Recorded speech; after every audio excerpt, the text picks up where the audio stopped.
Yeah, we're excited. It's officially game week.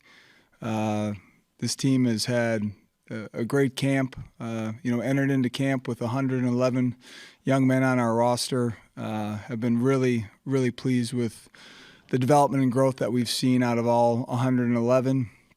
There's areas of experience on this team, areas where experience may be lacking a little bit, areas of great depth, areas where we needed to develop depth.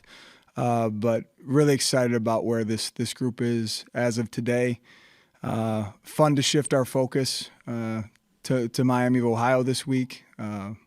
Great opponent, returning MAC champions, very well coached. Coach Martin does an exceptional job. I think this group fully understands the quality opponent that we have coming in here, and we're able to kick things off today with a great Monday practice.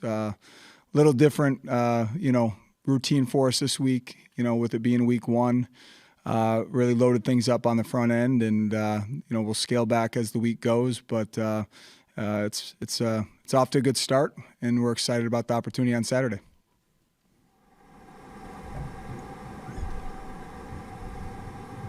Hi, Coach. Do you have any updates just on how future status is heading into the start of the season? Yeah, nothing specific, but feel like we're in a good spot overall. Some of the guys that we're dealing with some of your typical nagging bumps and bruises throughout fall camp. It was good to see.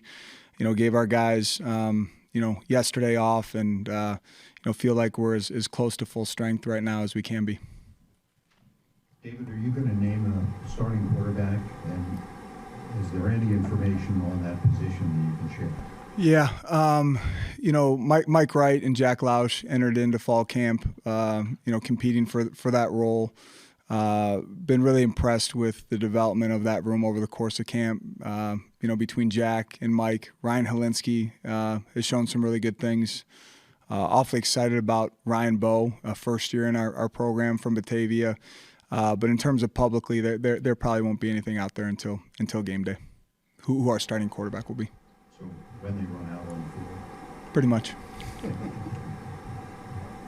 Coach, with Bryce Gallagher graduating last year, it seems like you've got a lot of competition in that linebacker room.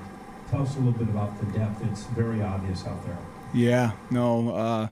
Xander Mueller, so excited about everything he's shown in the last 20 months that I've been here, but he just continues to improve.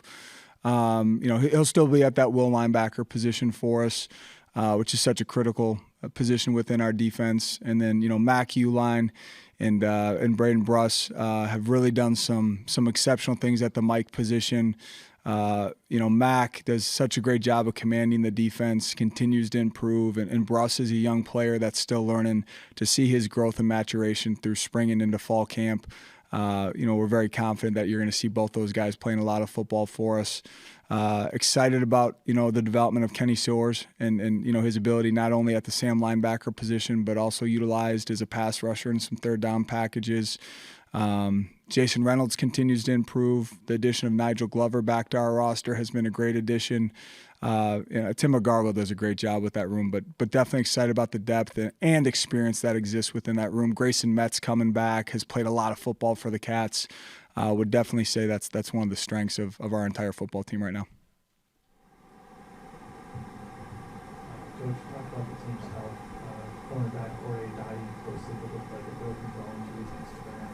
Is there any timetable that we'll be able to come back this season? And if not, who's looking at this replacement? Yeah, we're unsure on the timeline for Ori. Won't get into any specifics, but what I will say about Ori is, that young man's growth over the course of the last year has been so exciting. Very confident with the way that Ori just approaches everything in his day-to-day.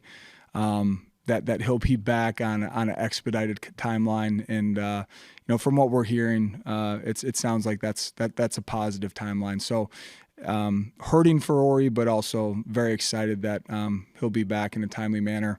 Unsure what that exactly looks like at this point. In terms of the cornerback room, Theron Johnson is a returning starter. Evan Smith my gosh, has had an outstanding fall camp. Josh Fussell, entering in only his second year, played a few special teams reps for us last year, but redshirted. Those two really excited about where their play is at. Cole Shivers continues to improve. So similar to last year, I think you'll see some rotation at that position. But Theron really leading that room with his experience. And, again, Josh Fussell and Evan Smith really excited about where their game's at right now. David, as you close fall camp and kind of go to week one, what position is, if there is one that's kind of stood out from the beginning to now that is kind of got tried, maybe developed a little bit better, or just got tried? Yeah, I think you're asking for one position. There's a lot that stand out. I would say overall, collectively, what we've seen with the O-line from spring to now is really, really exciting. You're starting to see that group gel. There's going to be required development for every position, but specifically that O-line, even as we get into the first half of the season, to continue to find that continuity and consistency. But really excited about where that group is at. And everyone that talks about the wide receiver position wants to talk about, Bryce Kurtz and A.J. Henning, as they should. But really excited about the way that room, Coach Binns, has gotten that group to a point where we feel really, really good about multiple guys in that room. C.J. Johnson, Ricky Amaraze, Frank Covey, just to name a few that have really stepped up their game here the last couple months. David, even though you don't want to announce anything until Sarah, do you at least have clarity right now at this point on who you're going with? And is the fact that both Mike and Jack have dual threat talents imperative for this offense too? I think that is something that Zach Lujan, I've watched him from afar for a long time. One thing I think Zach does a really good job of is tailoring the offense and the plays that are being run to the strengths of his personnel. And Mike and Jack certainly have very similar skill sets in that regard. The ability to extend plays, be a threat when scrambling, pick up first downs, keep the chains moving, can certainly be utilized in quarterback run game. Within these walls and in this facility, there's clarity on what we're going with. But at the end of the day, some of that information we just feel like is ours until we get to game day. Sure. And a quick follow-up, if you will. Expectations from afar, from those who, I guess, make a living making projections and predictions, don't seem to be very high. Is that something that you and the players welcome and embrace with how it seemed to work at your advantage last year? Absolutely. I think there's two things to that. I think that's right where the Cats want to be. Chip on our shoulder, a little bit of edge to us, underdog mentality in the way that we move every single day, and also coupling that with an understanding that the worst thing we can do is pay attention to, the outside noise, any interference that could get in our way. I think this group, when we're at our best, we focus just on daily improvement and what we can control today to make sure that we're where we want to be tomorrow. Been really impressed with the way that our guys have handled that through camp. But now we're into game prep mode. It can be much easier to start letting your attention fade into other spaces. We just need to continue to stay focused on understanding our opponents, staying focused on us, and understand that the best version of us shows up with the underdog mentality with the chip on our shoulder. So when you talk about the quarterback position, obviously he might be there, even if he doesn't win the starting job. How important is his intelligence just in terms of the experience he has by that class? He said he'd go out and play Kentucky right now because he knows that team, he knows how to attack that defense. Having that knowledge, how important is that, not just for the quarterback room, but maybe for just the offense? I think it's important for everybody. At the end of the day, Mike has played a lot of football, in the SEC. Whether he's taking the first snap, from center, or just to utilize as an incredible resource to that rest of the room and in their preparation, it's absolutely invaluable at any position, but specifically the quarterback position. That experience is, and I'll mention Ryan Helinski as well. Ryan Helinski's played a lot of football. His experience within that room, you can't put a value on that. You mentioned the development of the offensive line this offseason. Is there clarity on the starting five for those positions, specifically at the center spot? Yeah, we do feel like we're getting there. Jackson Carcello and Jack Bailey have both been repping there, but feel like we've starting to build some continuity. I think one of the reasons we've seen such great development, specifically in the O-line room and the quarterback room, is strictly the competition that exists. I mean, we all know this when there's competition in a room. You have a tendency to see everyone improve, and that certainly has been the case through fall camp with the O-line. NCAA announced that you're looking at scholarship work that's going up to 105 next season. It's 20 more to work with.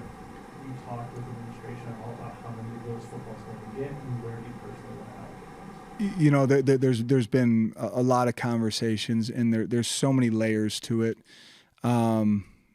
Those conversations will be ongoing. I think the thing that is really important to us is making sure that in this new landscape we stay true to our values, but then also find the things that we can leverage best. And we had a conversation today as a team. Earlier in camp we talked about program objectives. Today we talked about team goals, and the number one goal of this program will be to make sure that every young man that comes into this program out of high school earns a Northwestern degree. And that's something that as we navigate those scholarships, you better be really buttoned up with your scouting. You better make sure you're bringing in a young man that values a Northwestern degree, but also understands what it looks like to play on a championship level program in the Big Ten and embraces that.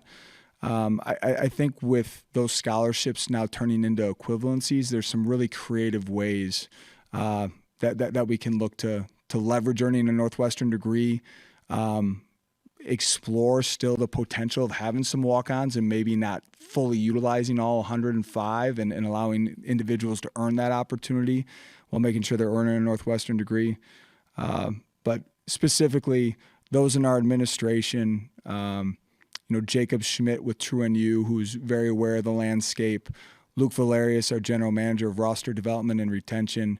Those are things that are being talked about daily, and it's going to be quite a challenge moving forward. But with that challenge, I think there's some really neat opportunities for us moving forward in the next season.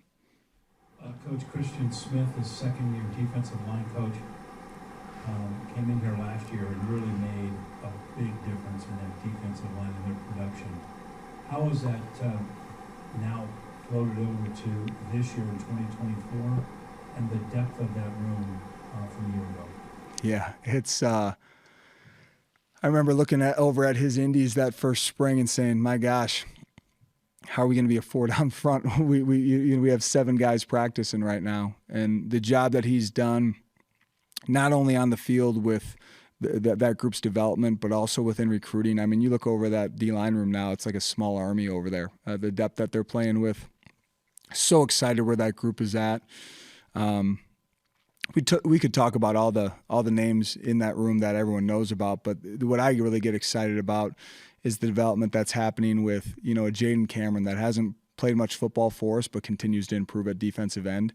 I look at a Tyler Gant and some of the development that he's shown. Jalen Pate, who was coming off a knee injury last year, that really started to catch his stride late in the season, and where he's gotten to this point. So impressed with the work that Coach Smith has done, and really excited about not only the